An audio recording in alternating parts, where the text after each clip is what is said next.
Pam, pam, pam. Hier is Christiania, Christiania, Christiania. Lima, Mike 6584. Lima, Mike 6584.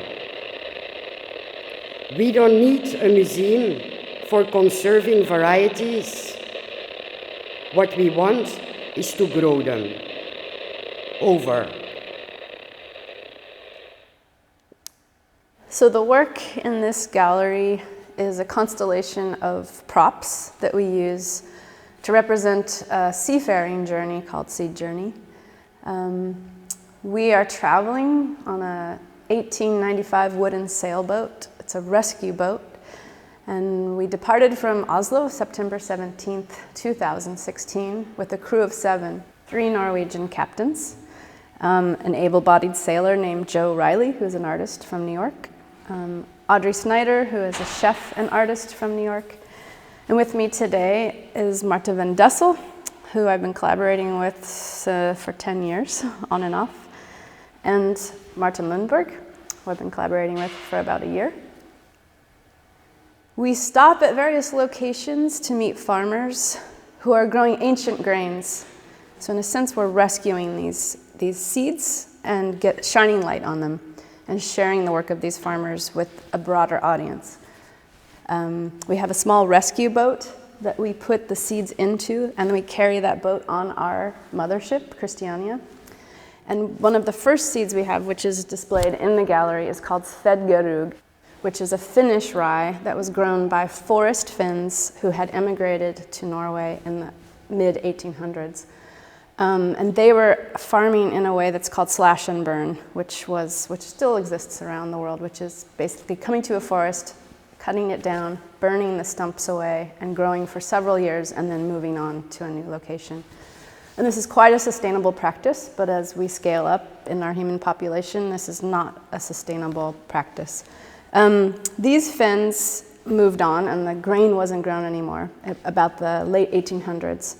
And in the 1970s, a group of experimental archaeologists were fascinated by these forest Finns. And they found out that the Finns dried their grains in their saunas. So their place of bathing was also their place of drying and storing grains. So one historian got permission to go into an old sauna in the last place where they were farming in Norway. And he searched around and he found 9 grains between 2 boards in the floor. And they got permission to grow these grains in the church nearby. And from those 9 grains, 7 sprouted and came to life. And from those 7, each grain produced 1,000 grains. So they had 7,000 grains from one season of growth. And those were put into production and have slowly come back into production as a land race. And those we're carrying with us today. And they're beautiful grains. They grow 3 meters tall. They're totally resistant to flood. And they are this way because they fell out of production before industrial agriculture began. So basically, they didn't go through that process of homogenation. So they're very diverse and have this robust memory that has not been selected out of them. And for us, we see them as a symbol of the commons. Because they are not certified seeds, they're still open source in a sense. They're not owned by any companies. And the wonder of them is that they're shared and distributed openly. And so knowledge is shared, biological matter is shared, animals can eat them freely. But there's sort of, the seeds are a connecting point to other ideas of commons on this trip. So the seeds connect because they're being carried on the water. We have people on board who are interested in the sea as a commons and access to the water as a commons. In the different ports where we are going on our trip, different artists will kind of take up different ideas of the commons. So some are interested in the future of fishing villages with the changing laws around use of the sea. Some are interested in air. So we have a scientist on board, Ignacio Chapella, who's taking samples of the air, which are taking samples of pollen, and then we're testing those pollens to see if those pollens have been contaminated by genetically modified materials.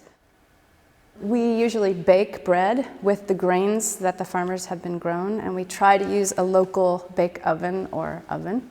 And when we bake in that oven, we send smoke signals out from those ovens. And we have a quote we carry with us that we've translated into Morse code that we then translate into smoke signals that's from a farmer in Oslo named Johan Svard, and he is the first one who's given us these ancient grains.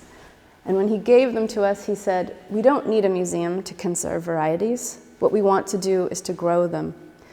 And so that text has been translated onto the walls of the gallery into Morse code, which is sort of our signaling point as we sail into this journey. So the boat, the gallery is actually filled with 4 vitrines, or 5 vitrines, in the shape of our mothership, Christiania, and it's the exact dimensions of our ship.